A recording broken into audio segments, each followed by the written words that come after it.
بسم اللہ الرحمن الرحیم۔ نماز عشق کیا ہے؟ ایک مرتبہ حضرت جنید بغدادی رحمۃ اللہ علیہ اور ایک بزرگ جنگل میں جا رہے تھے کہ نماز کا وقت آ جاتا ہے۔ دونوں بزرگ ایک دوسرے کو نماز پڑھانے کے لیے اس طرح اصرار کرتے ہیں کہ آپ کا درجہ زیادہ بلند ہے، آپ امامت فرمائیں۔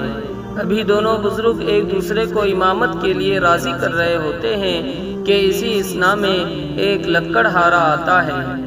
یہ اس لکڑہارے سے پوچھتے ہیں کہ کیا تو نماز پڑھا سکتا ہے؟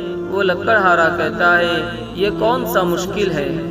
لکڑہارے نے لکڑیاں رکھ کر نماز پڑھانا شروع کی۔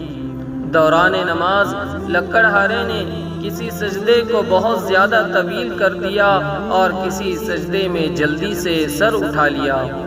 نماز ختم کرنے کے بعد دونوں بزرگوں نے لکڑہارے سے اس کی وجہ پوچھی تو لکڑہارے نے کہا کہ جب میں سجدے میں سبحان ربی الاعلی کہتا تھا تو جواب آتا تھا لبیک یا عبدی۔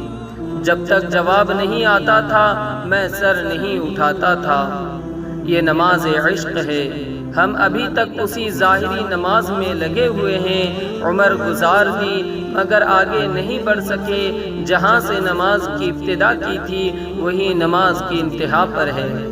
جبکہ حدیث شریف میں آتا ہے کہ مومن کا کسی مقام پر رک جانا حرام ہے، مومن کا کسی مقام پر رک جانا حرام ہے۔ بڑھتے رہو، اس کی طلب میں بڑھتے رہو حتیٰ کہ اس کی طلب میں جان چلی جائے۔